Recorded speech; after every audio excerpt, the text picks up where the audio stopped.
This episode is sponsored by eToys World. Go to etoysworld.co.uk/discount/PHC10 for a 10% discount off your first order.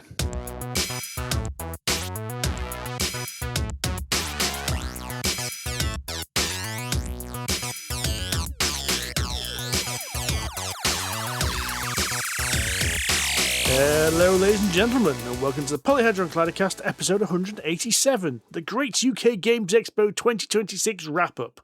I'm Steve Tudor. I can't remember my name. Check your badge. Oh, that's brilliant. We'll explain this joke in a few minutes, folks, but carry on, Sid. I'm Sid Gill. And I'm Rory Summers, the gleeful one. He's a smug bastard, isn't he? Look at the state of him. I do have to start this episode with an apology, though, because we did do a live episode at Expo. We did record said live episode at Expo.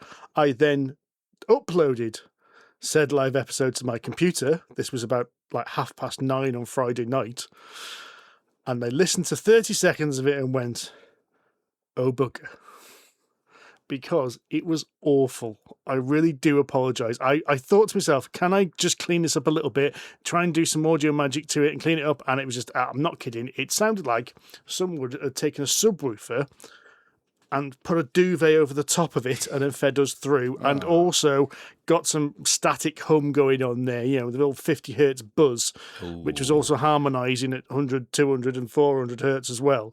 Nice. It sounded absolutely awful. So I decided, no, it's not going out. It's not good enough. So I do apologise. So it does mean we can regurgitate all our content from that episode into this one, boys. Hooray! Even less Because we're work. shorter stuff as well, aren't we, really? Yeah, nothing to talk about, really. Nothing to talk about from 3 days at UK Games Expo. Well, three and a bit half. days at UK Games Expo, yeah. Should we start with my highlight? Oh, fucking hell, yeah, go on. Look how Get it out of the smiley. way. Look how smiley he is. Do you really want to go here, Summers? Do you know, all right.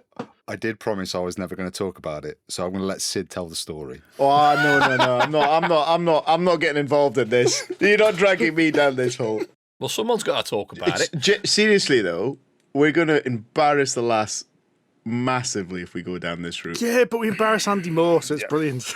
So Thursday, after the press preview, we decided, right, do you know what? We need a beer before we go home. So we went up to the bar and we're in the queue, and this lass, Laura, comes up to us and she says, oh my gosh, big fan of the show. Can I please get a selfie with all of you? Of course. And she proceeds to say, I'm trying to put faces to your voices. You're Steve, you're Rory, you're Sid. And she looks at Andy and goes completely blank. And I fell apart in fits of giggles and laughter. As she just stumbled and fell about trying to grasp at the name Andy Lewis and couldn't. If you were wondering why, when you had selfies with any of us over the expo, we asked you to shout, where's Andy, when we did the photo, that's why. Institutionalized bullying. That's why It you were is. shouting, This is where's why Andy? during our live podcast, we had a HR meeting. Yes, because there have been multiple HR infractions, and most of them stem from the ginger one. Oh, Which one? sorry, I need to clarify because we have too many gingers in the same place. The junior ginger. Junior Ginger.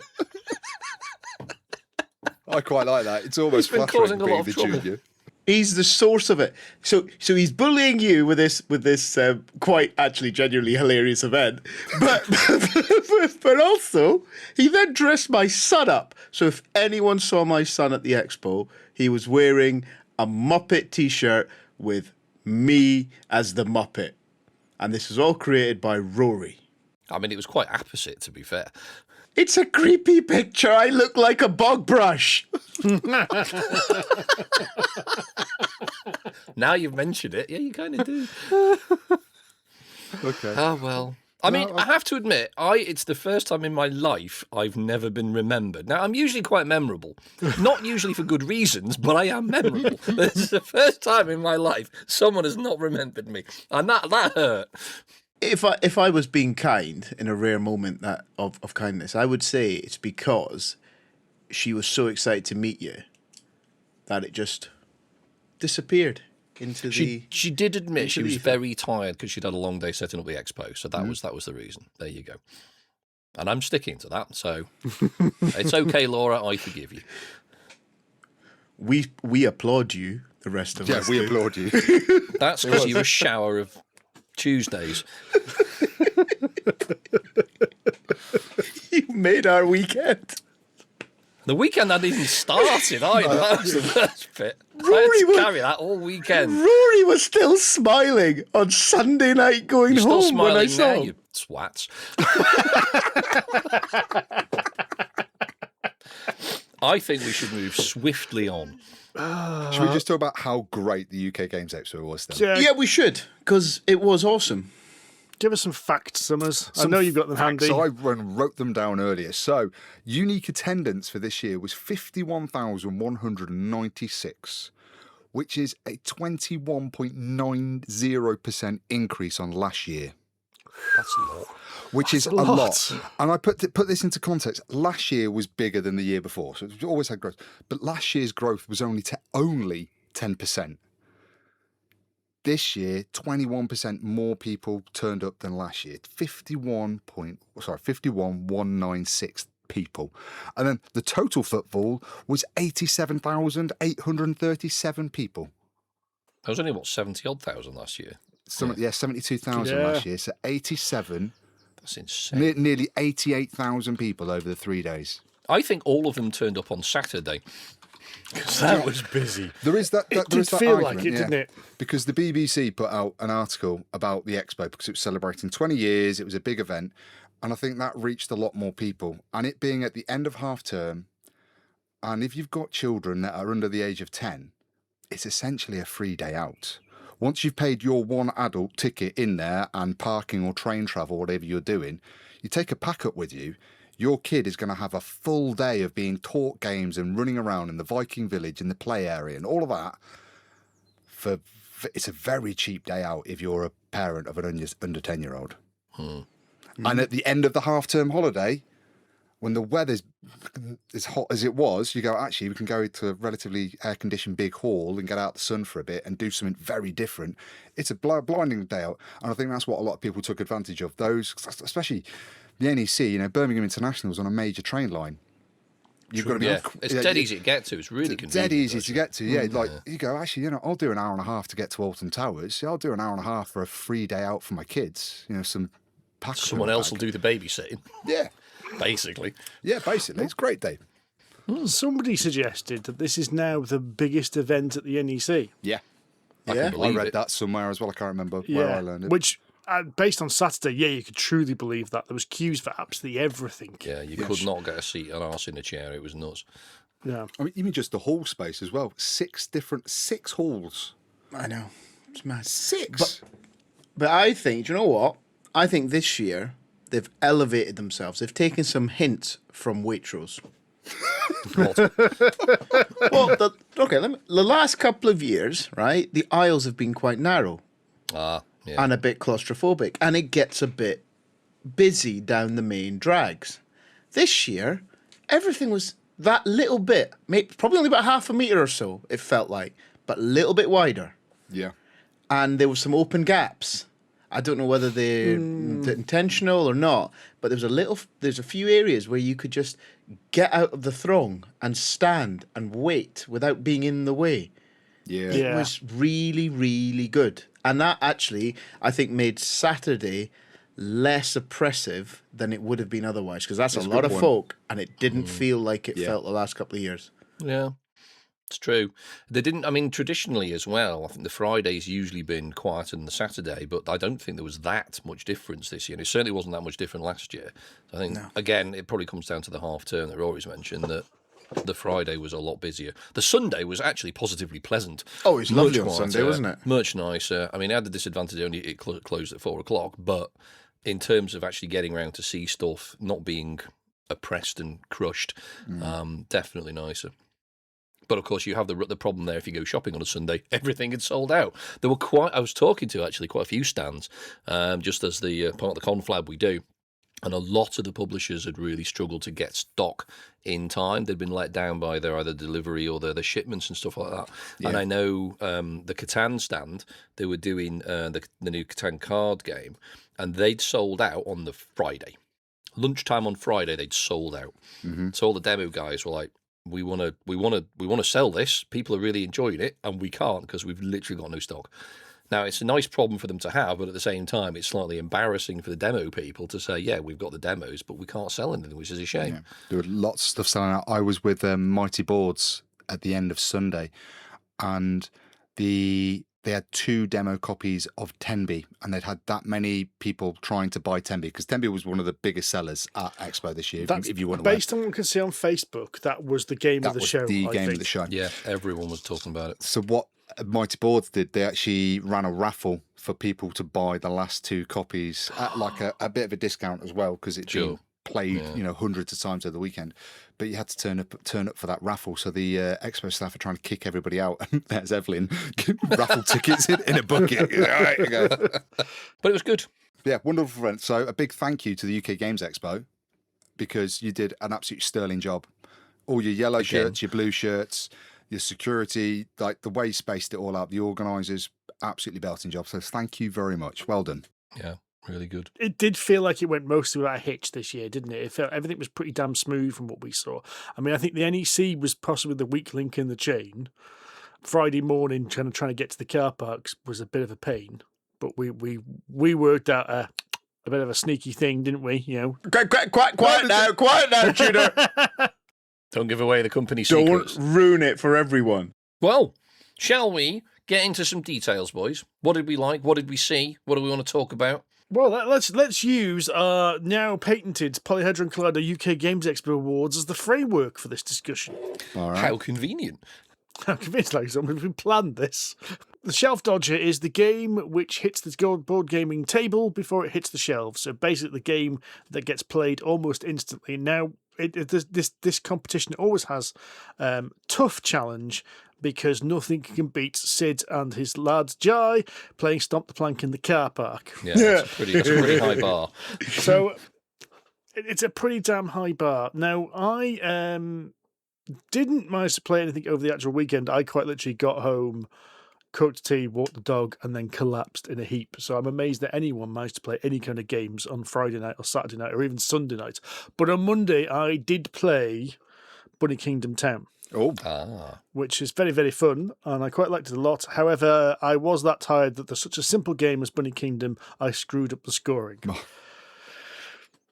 So, yes, I'm an idiot for that, because I didn't work out which stars were actually scoring stars and which were the instant stars. It is a minor thing which, in my tiredness state, I said, no, this is a badly designed game. And then later went, no, Steve, that's 2 completely different things.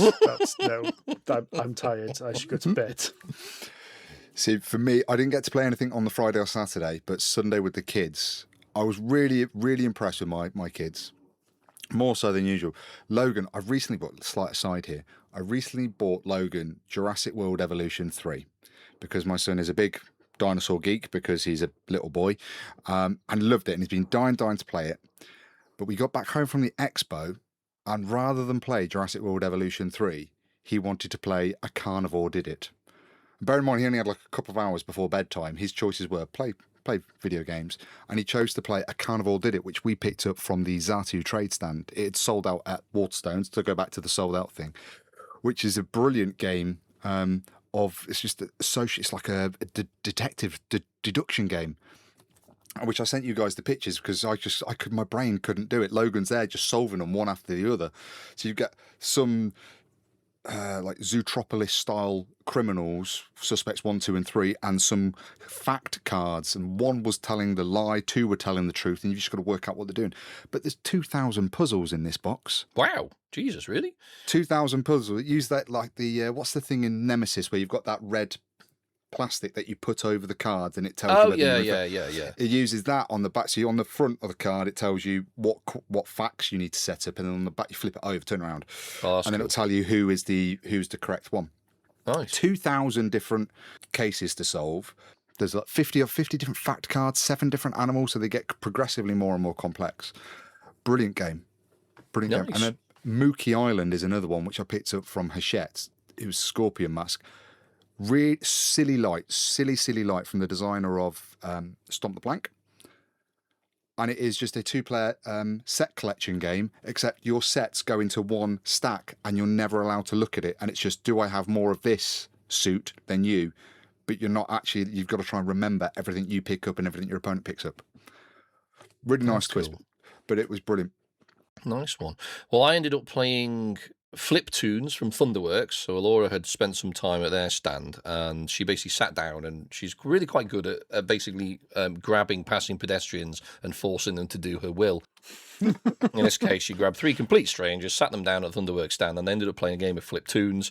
It seemed to be quite popular, and all 4 of them ended up buying a copy immediately. Wow. So she got home that evening and said, right, let's play Fliptoons. I was like, really? Oh, God. It's really quick, it's really easy, so I did. And to be fair, it's quite good. It's a very straightforward hand management game, so you get a number of cards to start with in a 3x2 grid that you deal. They are worth a certain number of points. Some of them are affected by other cards. Like if you've got a dog in somebody else's hand, you'll get some points. If there's something else, you'll get whatever these things are. You'll get those points, and those points are effectively money you can spend. And there's a market with various values in, and you can buy these various cards which go into your hand. Your hand can be bigger than 6, so obviously you've got to work out, do I want more cards than not? So it's a typical. I'm not going to go so far as to say it's a deck builder, but it's not far off that. And ultimately, you can bin cards to make your deck stronger, and then the idea is basically you just got to get a number of points to trigger the end of the game. You deal 1 more tableau, and it's the person who scores the most points at that point wins the game. So even if you kick the end of the game off, you're not guaranteed to win the game, which is a bit of a twist I wasn't prepared for. I still won, but not by as much as I thought, because depending on where your cards land, the positions can actually be affected, because some of the cards say, if you've got something to the left or the right, you'll score some points. So if it's on an end, you might not score it. So it can vary quite a lot. But it's quite a nice little game, very, very quick, probably 10, 15-minute game, easy peasy. And yeah, straight away we played that, and it's all right. Well, Jai, once again, is giving you all a run for your money by taking home a shelf dodger. Yeah. Ooh. So he went home on Friday, because he was there on Friday with us. He went home on Saturday. He went to the pub with his mum, and he brought out Young Guinea? Scottish mate, innit? Aye, true. So he went to the pub, and he was playing Machu Pichu by Spike Games. Ah. Right? So those of you that were at the Shet stand will know that this was your bonus freebie game when you bought something at a Shet. Yeah, Laura brought it home as well. And it's bonkers. It's like a mashup between... It's kind of double, but on steroids. So you got to try and get rid of all your cards by matching a random accessory on what you've got versus what's on the table. So yeah, I was going to say, it's llamas wearing stuff. Llamas wearing stuff, yeah. So they might be wearing like feathers or a scarf or something. You got to bosh it down on the table. But not only that, there's like little words. There's some of the cards have got ma on them. Some of them have got chew on them. Some have got P. Pie on them, I think. Machu Picchu. Machu Picchu. Yeah. I said pie as well, but it's P. So as you go through it, when you put your card down, you say what the card says. And as soon as somebody says Machu Picchu, and then you have to hit chew, you have to slam the table in the middle on the piñata. It's completely bonkers. But so yeah, that hit the table on Saturday. Well, that's it. It's four shelf dodgers. Nice. So the winner was, of course, Fliptoons, because Andy was the first one to play it, and we all didn't do our stuff until later in the week. Basically, yes. True, yes. Jai doesn't count. Jai, we had taken him out of the game because I didn't play it first. Yeah. Yes, true. That's it. That's out the running anyway. Yeah, so hang on. There's an important question here, Sid. What were you doing while Jai and Sue were in the pub? I was at the expo. They went Saturday day. They went to the pub without you? Yeah, man. He lives in the pub. He's got best mates in there. Every bar staff knows him. He gets snacks. Mate, he's pub trained. Pub trained. Love it. He's already supplanted you. Before Child Protection Services get involved, let's move on to the next category. It can't be said that we don't love a good mini on this podcast. Me and Andy especially, as we do enjoy collecting them and pretending to paint them. I say pretending because the list of grey plastic on my table is getting bigger by the day. So, of course, I do actually love Expo because you get to see mini companies that you wouldn't normally have seen. It's true, actually. There's some really good ones at the moment. People producing really high-end resin stuff. People who 3D printing's really helped in the last few years as well. But the quality of minis from 3D printing, the quality of the resin sculpts as well is absolutely amazing. We saw some really good ones last year, and I can't remember what they were called because they were in the running for our mini of the show last year. But I can't remember what they were called, like Cannonball minis or something like that. But they weren't here this year. But there were some really good ones. Do you mean Comet Lord? Might have been them. Comet Lord, unfortunately, weren't here this year because I was actually eyeing up one of their minis, but never mind. Yeah, so there was a bunch of stuff. So there was stuff like the really high-end, like, high-scale stuff and busts.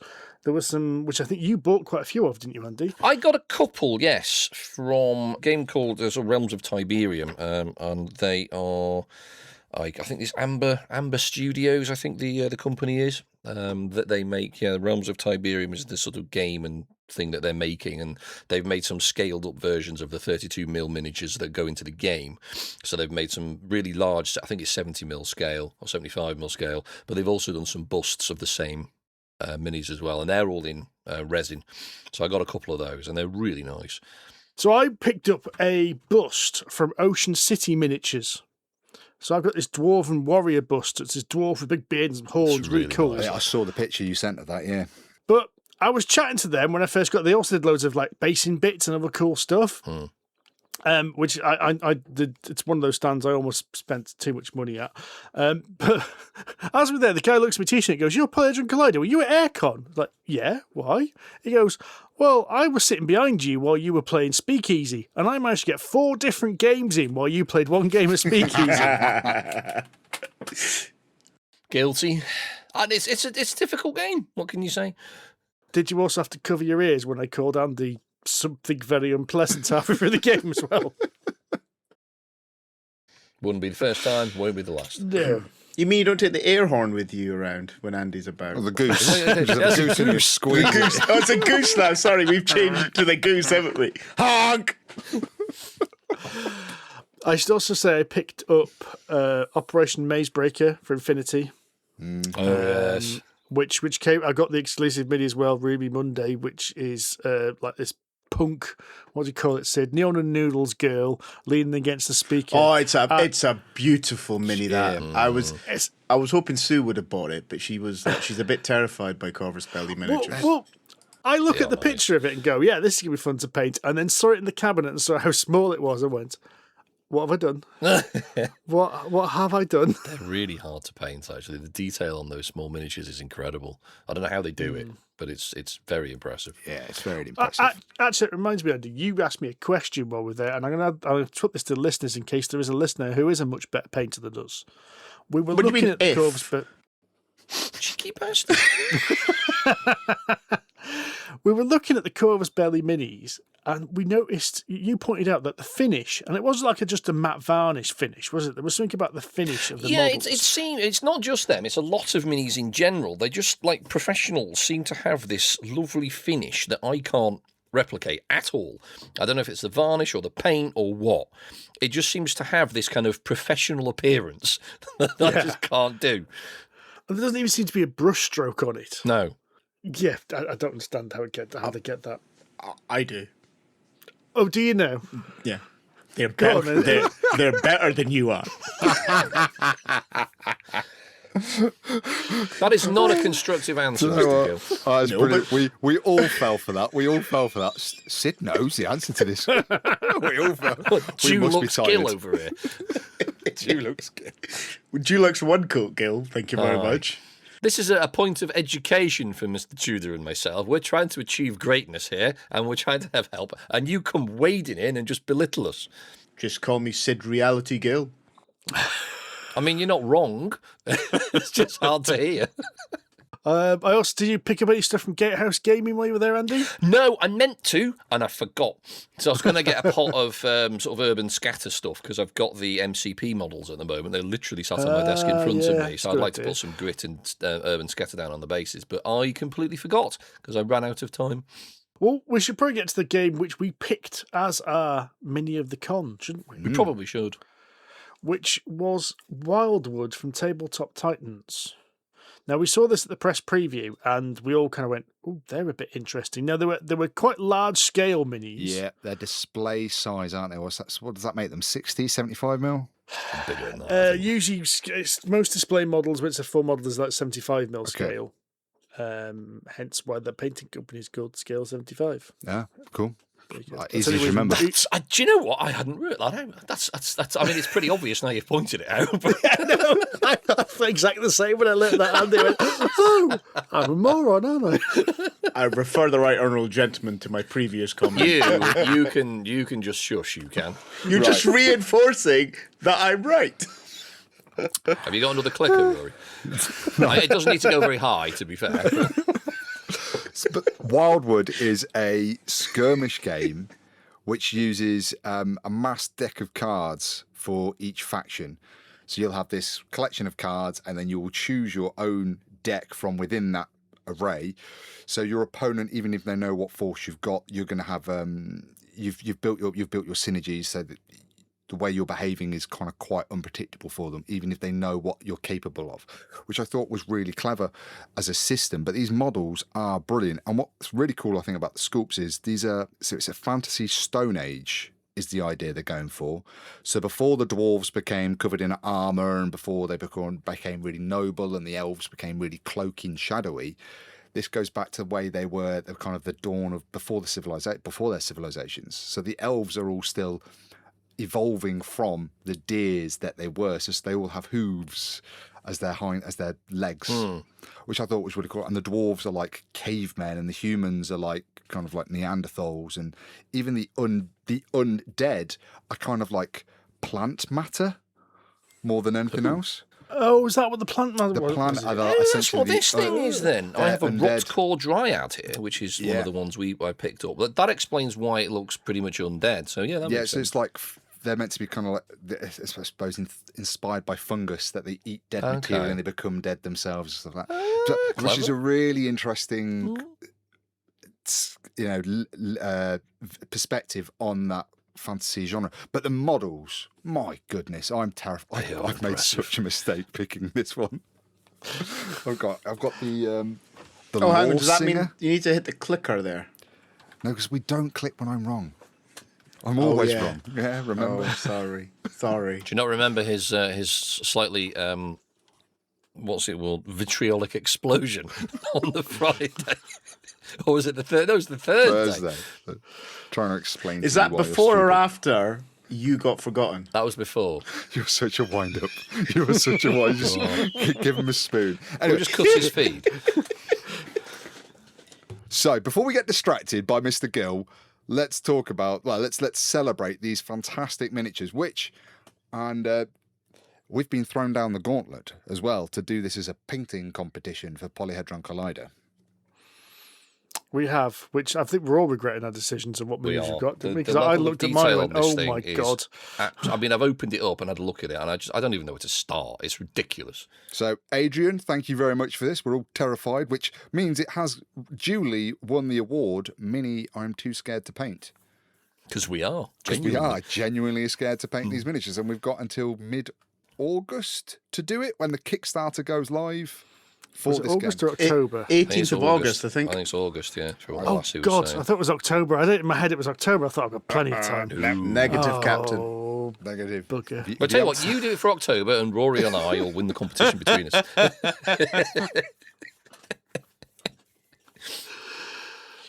Looking forward to that. It's going to be. I'm going to be so stressed about this. Should we go for a similar thing?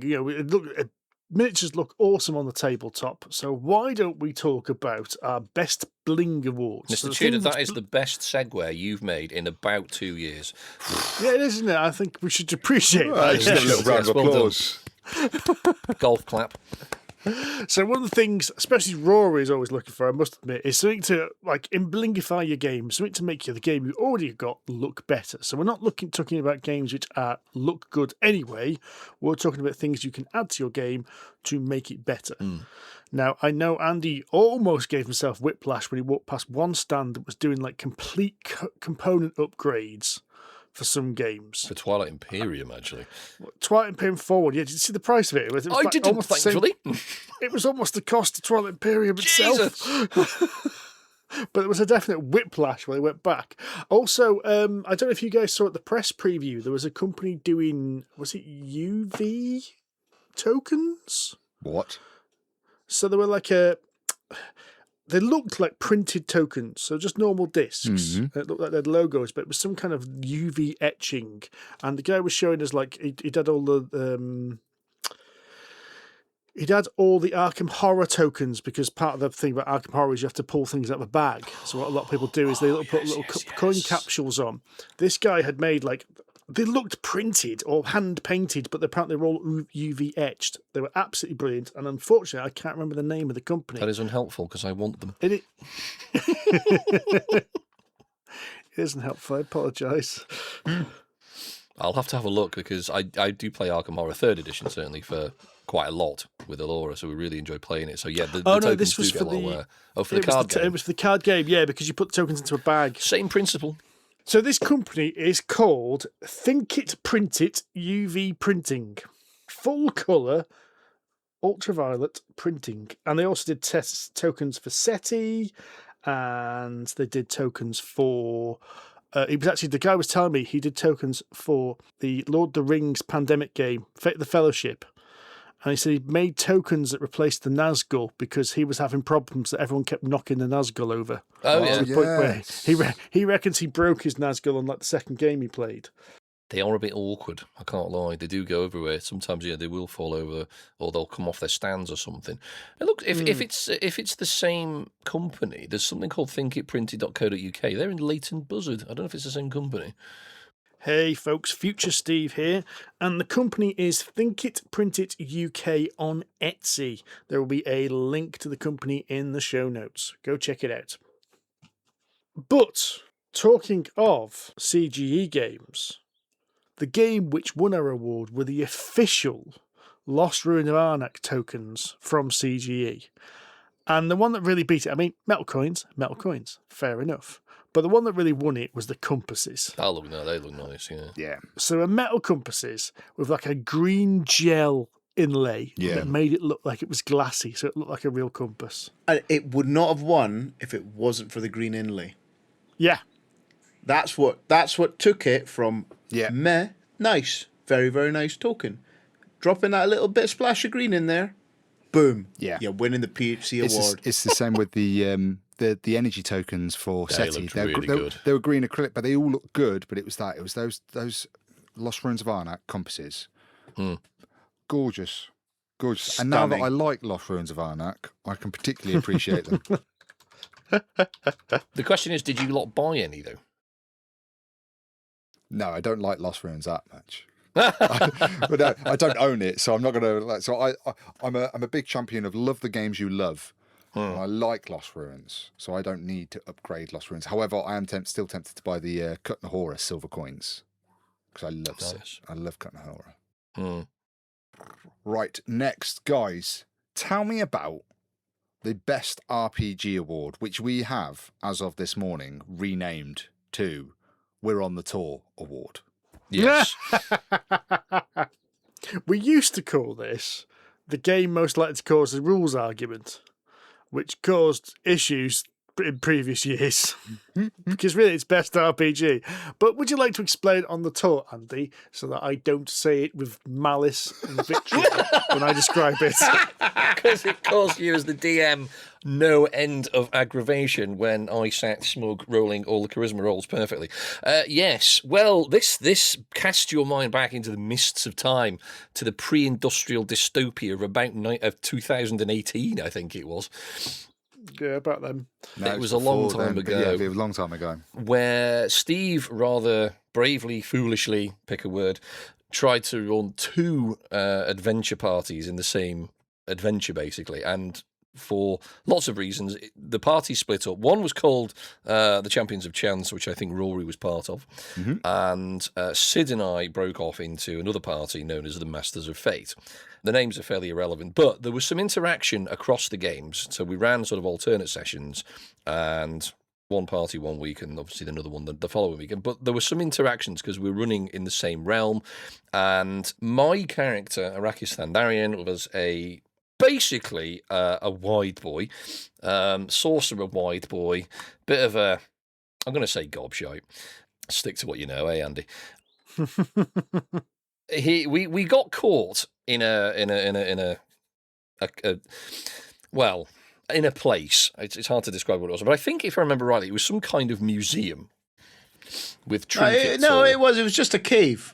It was this underground thing with this curator. Yeah. So it was some kind of museum. I don't know if it was because it definitely had some various curios, some of which are living, I'm sure. It was full. It was full of basilisk petrified statues. Was it? Okay. Yeah. Right, guys, I think we're getting sidetracked here into anyway, a quagmire of detail. Why is the award? We got caught, and so who are you? What are you doing here? Kind of thing, and. My guys were saying, well, we're on the tour. But the problem was, right, and this is what got me, you didn't think about it. You, Andy Lewis, did not think about it. You just said it straight away, we're on the tour.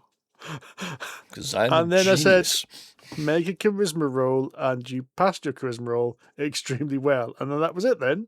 It broke me because I did not know what to do with this. We're on the tour. We don't even run a tour. Oh, but you do.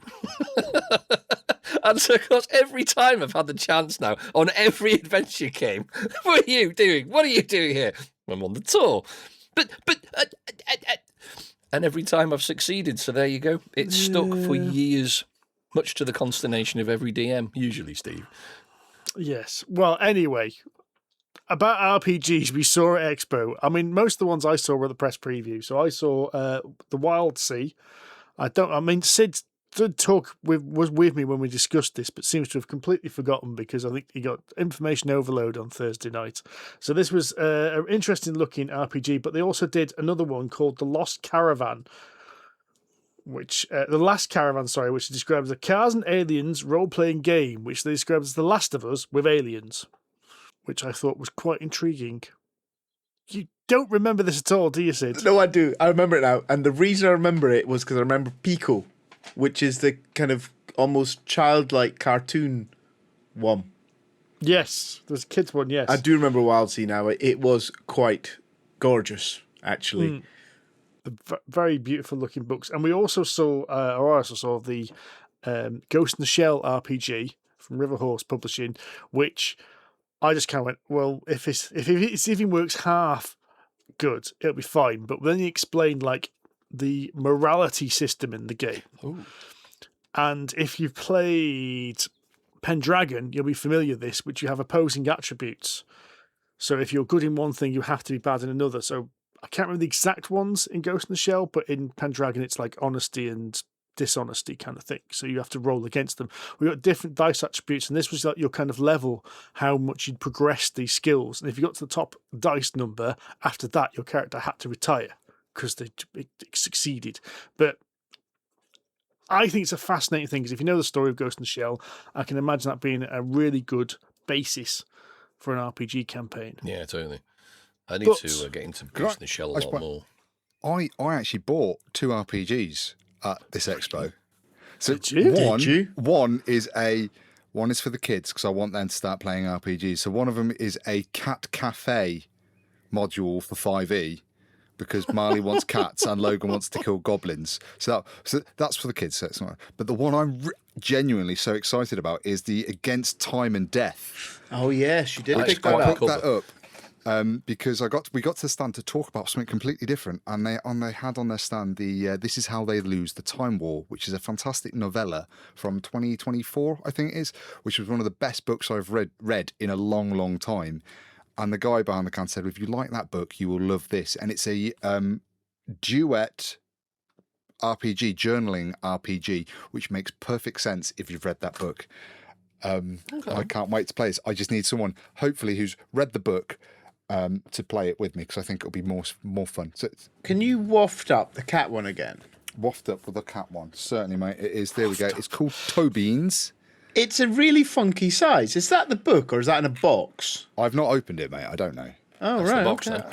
That's the box then. Yeah. So it's a really funky size. That was all. a homebrew D&D 5e shop module. Magically you are infused drinks actually- and elixirs. Yeah. You're going to be playing shopkeepers with your daughter. With my daughter, and then Logan's going to be like the bouncer who's going to keep the goblins out of the cat cafe. That way, they both get to do things that they Wicked. want to do. Yeah, so that's the plan. That's awesome. Wow. I'll let you know how it goes once I've played them. Yeah, please do, mate. Yeah. Okay. Well, changing the tone slightly, Sid and I ended up playing a slightly more serious affair. And this is the Magnus Archives RPG by Monty Cook Games. Now, we were actually made aware of this through various channels. Steve and Rory were made aware of it through their official channels by, actually doing the professional thing and reaching out to publishers. Whereas I found out about it through one of my friends whose daughter is a massive fan of the Magnus Institute podcast and has apparently listened to every single episode, of which there are over 100, which is quite an achievement, to be fair. But this is a sort of dark horror, psychological sort of horror sort of idea. Not quite Lovecraft, but not far off.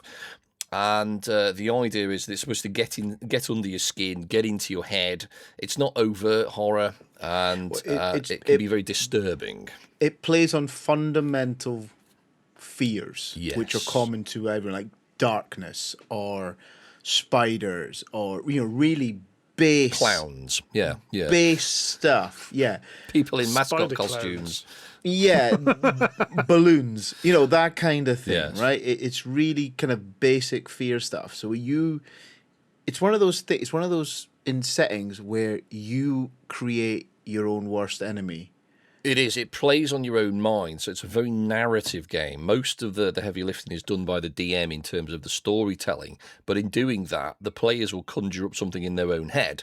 And if for anyone who is a fan of horror, you'll understand that something is more scary the less you see of it and the more that your mind works. So you actually end up terrifying yourself, which I think is very clever.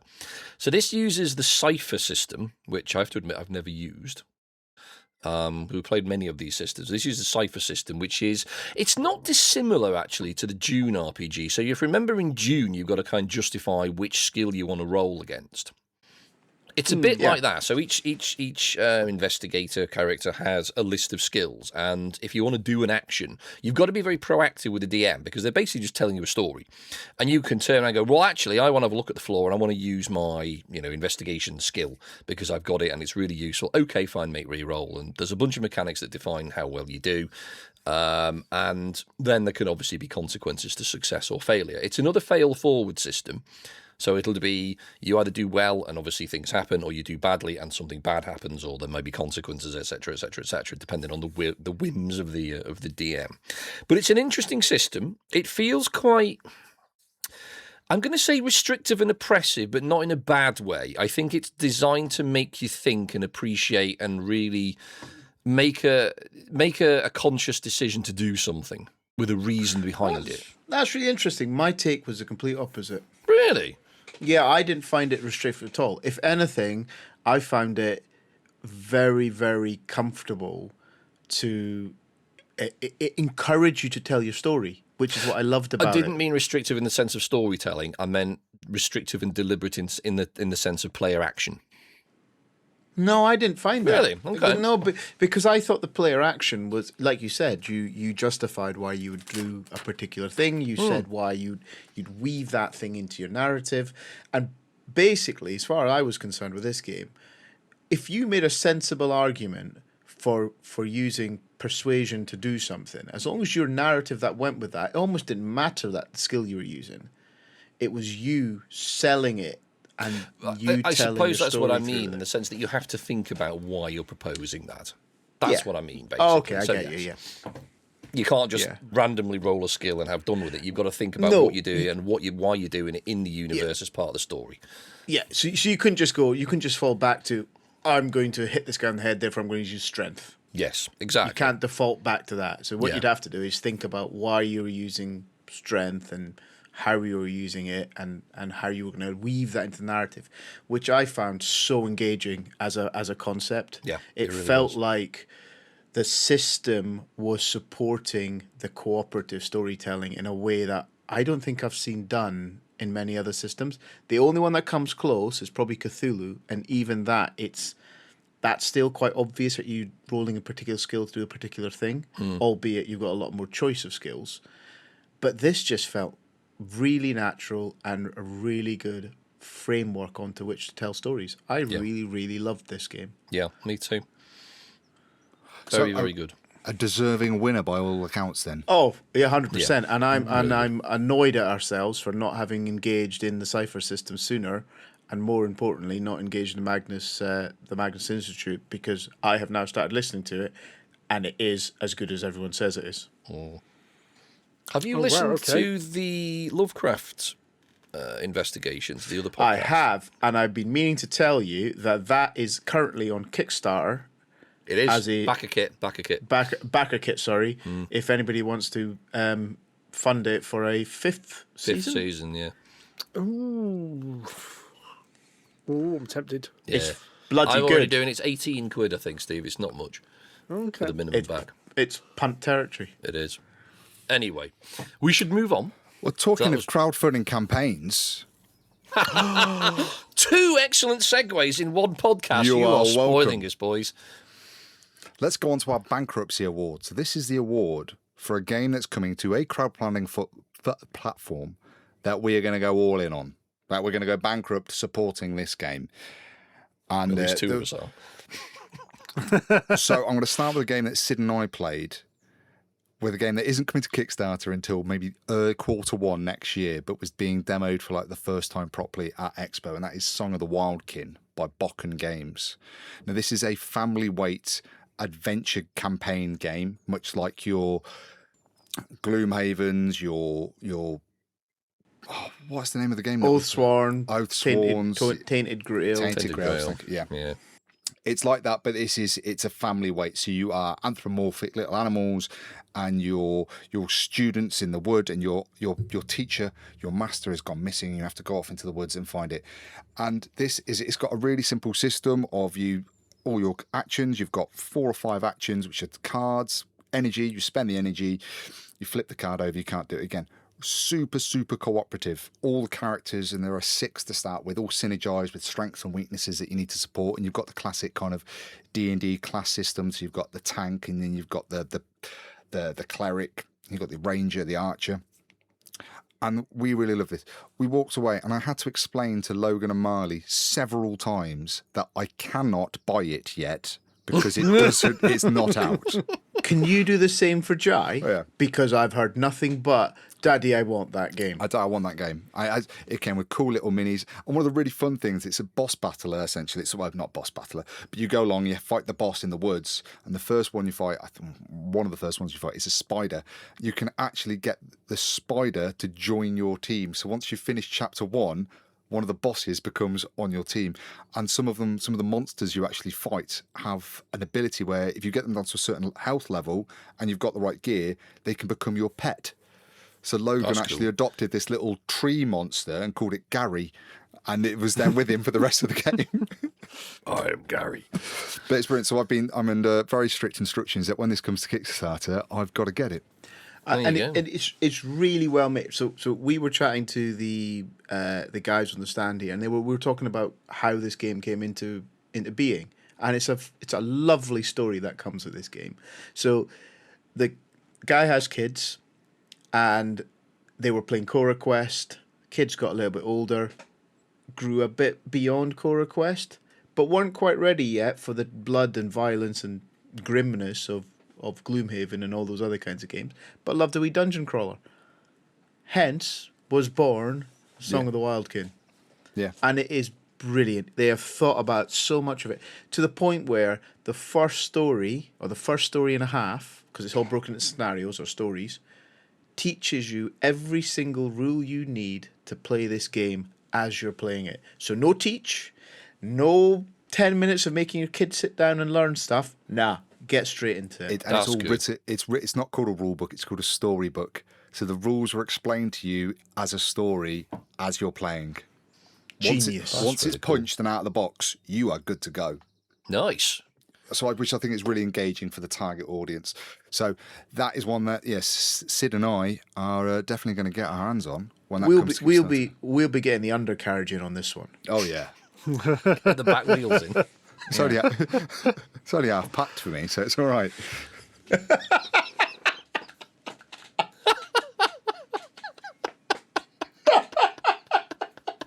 A broken Sid.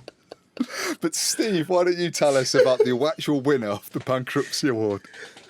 Well, we knew about this game ahead of time a little bit, and we thought this was going to be a good game. And to be fair, I dragged Andy along to go see this because we were offered a full demo, and I kind of said we were busy on the Saturday and I didn't have enough time.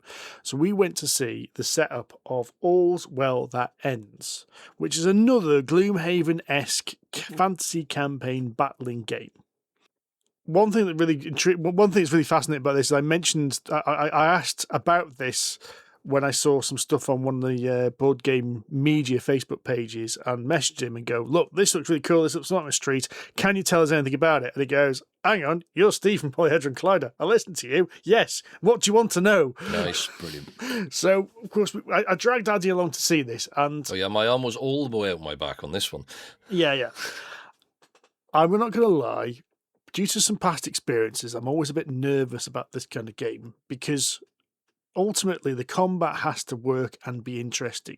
Because if it's not, you've either got to make a story-based game, like, say, Tainted Grail is, with a light combat system, or you need to make a really meaty combat system. And we were taken through this system, and I've got to admit, I loved it. It looked really intriguing. The idea is it's supposed to be... He says that Gloomhaven is a big inspiration, but says there's only 12 missions. So this is not something that's going to take you years to complete. But there was some really cool things about it. Like, for instance, there was like, once enemies got to a certain amount of damage they'd taken, their AI changed. Okay. So you'd pull a card, see what their AI is, but you'd compare it to where they were on their hit point tracks. It might be like some baddies become more aggressive the more damage they take. Some baddies would run away the more damage they take. It also meant that, like, for instance, he said, like, you don't just, like, pick one enemy and concentrate firepower on it because it may end up being that they become really passive and you can ignore them at that point. So go away and attack something else instead. Real concept of managing the battlefield going on. Also had this card system in play whereby you could potentially, no, not all the time, potentially chain your actions to get bigger and bigger attacks. Now, we're going to talk about this game again because we came away with one of the prototypes, which we basically tucked it under my arm and ran to make sure that I wasn't called back. But yeah, we'll be talking about this before the Kickstarter launches. And hopefully, well, I say hopefully, we will have played this in much more depth by then and give you a full feedback then. I'm really looking forward to this. It was really, really cool. Very impressive. And it wasn't very big either. I mean, Gloomhaven's huge even on the table. This was a regular size game box. It unfolds to, I think it's another game that has a sort of a ring binder and a map, isn't it? That's basically how it opened out. So it's pretty compact. So it doesn't take ages to set up either. So it ticked really lots and lots of boxes, and it looked good. The lore was excellent. As you say, the combat system was very, very clever and very unique. So yeah, really looking forward to this. Nice artwork as well, which I thought was quite evocative of gave a mood. It wasn't very generic. It definitely gave a kind of, yes, not going to say grimdark, but kind of grimy kind of mood.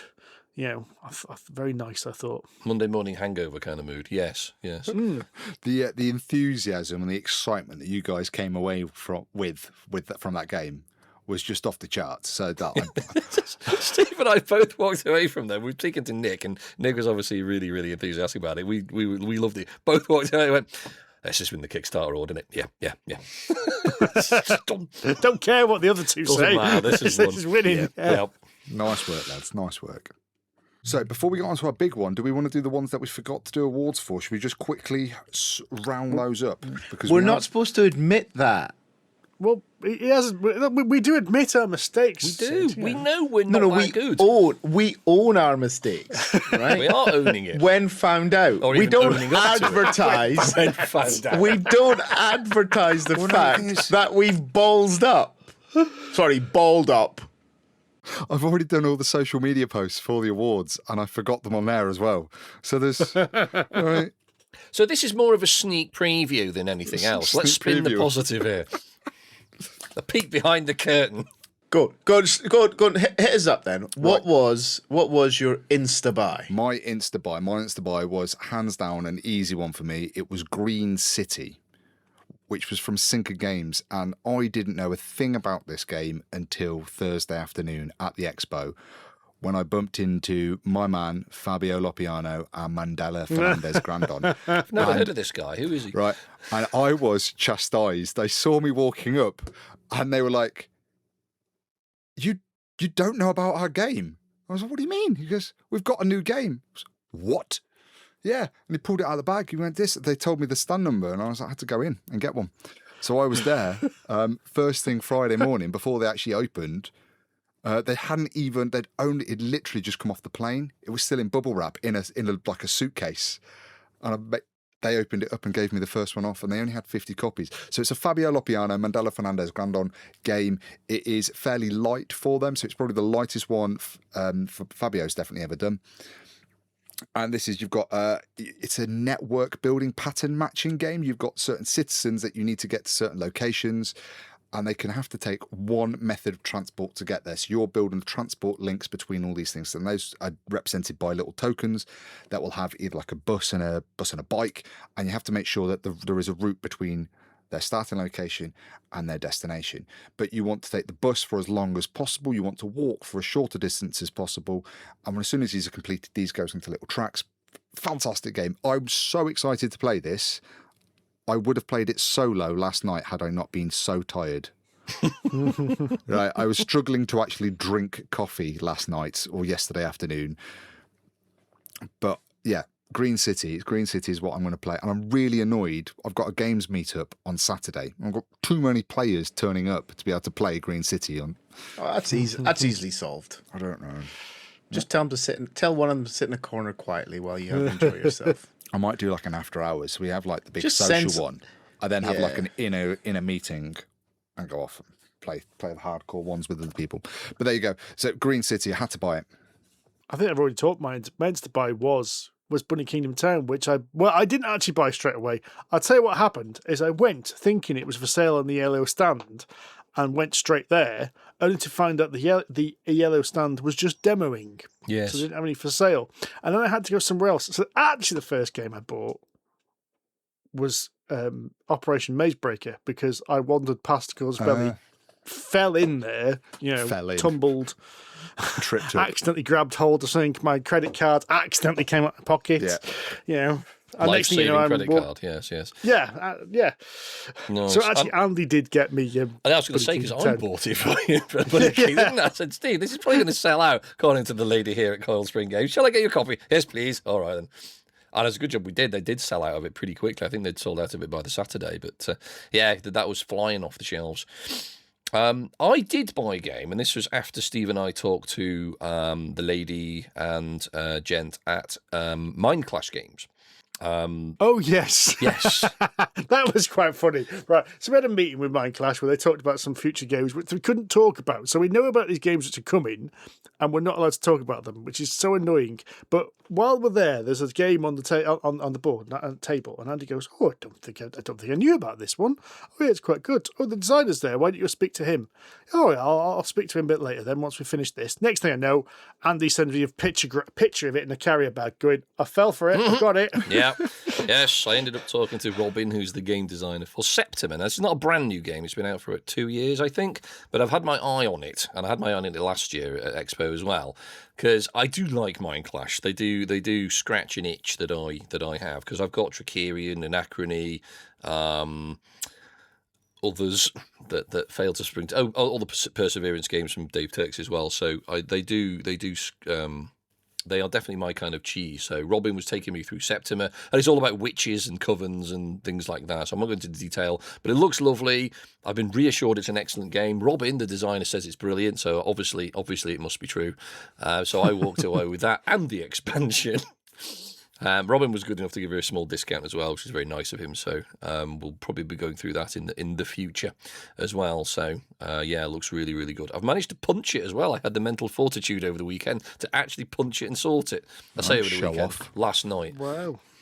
I haven't even tried to learn it. I'm not going to go that far. It's a heavy euro. I think I'm going to need a week or more to recover from Expo before I even try. But it looks lovely. Very clever game. So yeah, that was good. So I have no Instabuy nomination. Did you not? Because Did you go the whole weekend without buying anything? I'm on a buying embargo until I finish my house to give me the motivation to get on with what I'm supposed to be doing instead of having fun. Well, luckily, between the three of us, mate, we might have you covered for some fun. No. All right. Yes, but I'm also not allowed to play with my friends until I've built my house. Okay. This weekend was an exception because it was so important that Steve said I had to work. That's the story, Stephen, and that's what we're sticking with, okay? Yeah, it was a total working weekend, yeah. Busman's holiday it was. God, bloody was work, I tell you. The fact that there was fun was incidental. All right? Do you want to talk about the itch game then? Well, we're not going to talk about Rory's chub rub again, are we, this year? Oh, God, no. He had to do it. I now love it. Fans, I love our fans and our listeners, right? They turn up now to expos with little vials of talcum powder and offer them to Rory. I love you all. You're all amazing. I forgot about that. I wonder if we're all going to turn up with name badges on next year with Andy on it. Oh. I'm going to write that down. I've just shot myself in the foot there, haven't I? So what is our itch relief, as you've so eloquently put it here, Mr. Summers? It's the game you're itching to play again. Oh, I do have one. I've got one for this. Oh, there's two itches going along here. Spreading. Just as it's wont. We won't talk about the alternative name for this award. We'll put that on our Discord. We'll put that on our Discord for those that really want to know. My offering into this category is Viking Root from Ares. Oh yeah, this did sound really good actually. So this is a game where let's just cut to the chase. It includes magnets and a little compass. And Vikings and the boat. And Vikings and a boat. Right? So it's got a lot of exciting stuff. But the way it works is you are a little band of Vikings. It's a fully co-op game. And you're trying to defeat a monster. You work through a bunch of scenarios. Each scenario's got a monster. It has different abilities. It does stuff. To defeat the monster, you have to travel your ship around a little board and collect stuff, MacGuffins, right? But the mechanic that is so genuinely original, as far as I can tell, is around the circular board where your ship is are 3 miniatures. Each miniature's got a magnet in it. Then there's a 4th miniature which sits in the middle of the board, a bigger miniature which has got a bigger magnet in it, and it's a statue of the wind. Around the outside are statues of ravens, Odin's ravens. Your boat is denoted by a little compass, a genuine north-pointing working compass. And when you put it on the board, that compass is influenced by all the magnets around the outside of the board and the one in the middle. And so it pulls the needle on the compass in a particular direction. And that direction is a direction in which your boat will move when you get the winds to move it. So clever. So some of your actions are simply to adjust the winds, influence the winds or influence the ravens and move them around the board into different positions such that you can change the direction your ship will travel in. And I saw this and I was like, I I'd lost myself by the time I'd seen magnets and compasses on a board. But then I caught myself when it's going to be a gimmick. But no, I sat down and I played it, and you know what? It's even more clever and subtle than I ever thought it was going to be, and it genuinely works as a mechanic. It is. You have to kind of learn how to move your boat across the board, because where you position it and how far away the compass is, and the magnet piece in the middle is stronger than ones around the edges, so it has a disproportionate effect. It is so subtle, so clever. I really like this game, and I want to play it again. It looked and sounded good at the press preview, but that is glowing actually, Sid. Might see if we can get that. Yeah, it was. It's just really nice to see true innovative mechanics dropping into a game and them not being shit. True. They've been properly thought out. Somebody spent time on this and actually gone, how are we going to make this really nice idea into an actual functional mechanic? And they actually did it, and it is really, really interesting, really clever, and it's a fun game around it as well. Oh, that's a good shout. Is it out to buy now, or is it still to be? Yeah, you can buy it. You could have bought it at the Expo. God damn it. Well. And it's got a mini upgrade set as well, if you really want. There's a deluxe version. Well, bugger. Mm-hmm. Should have listened to Sid when he first said this, shouldn't I? Yes, we should have done. Oh well, we've got something else to buy now. This is an E45 game. I mean, I'm just thinking about it now and I'm excited.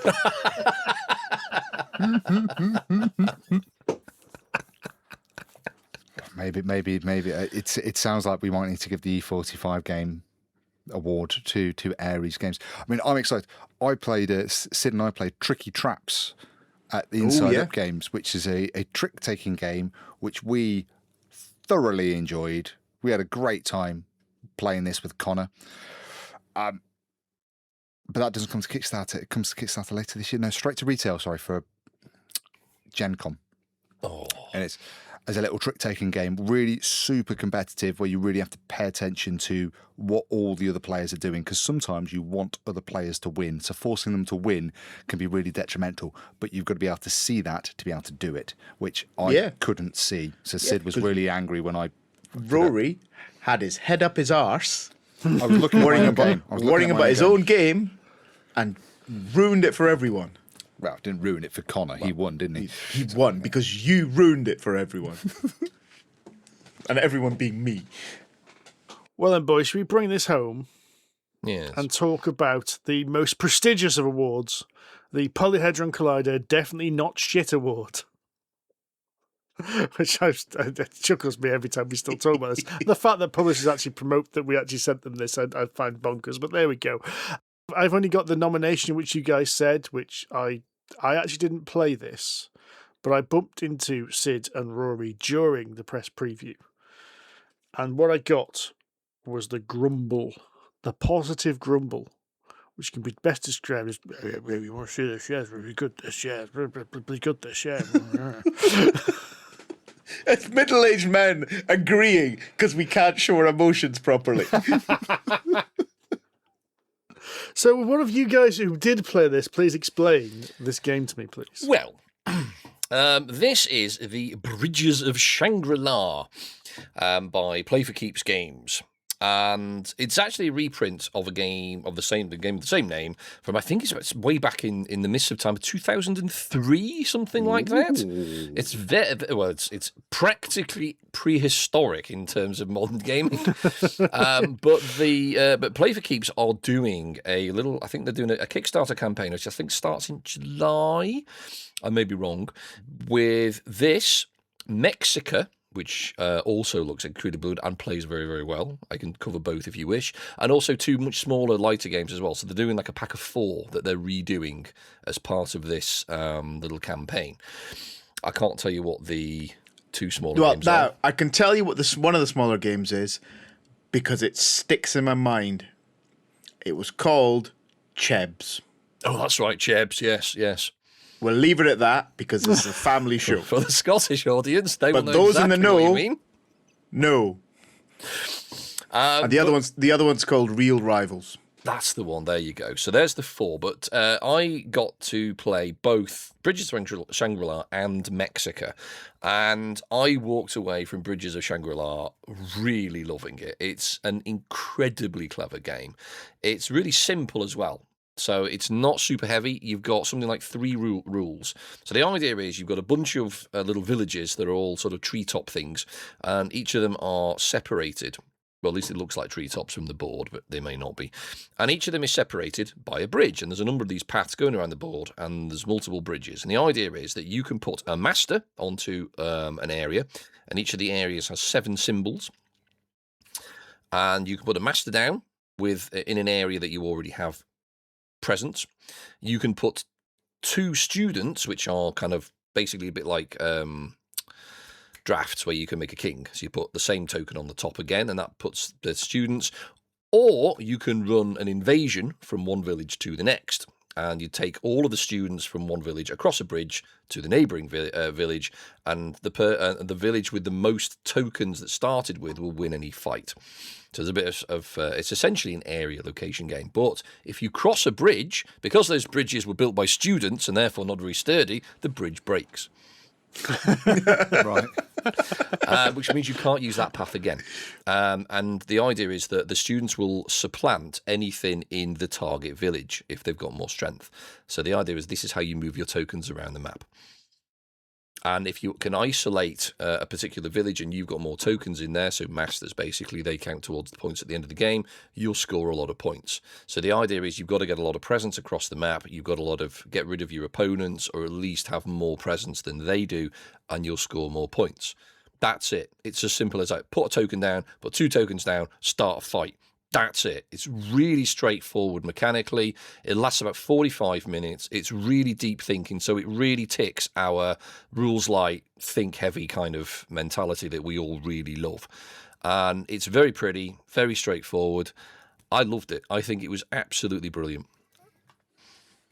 Brilliant. And that passion, ladies and gentlemen, is why it's getting the Definitely Not Shit award this year. Especially because I am, as we mentioned in the last podcast, a miserable bastard. So to get me passionate about something takes something special.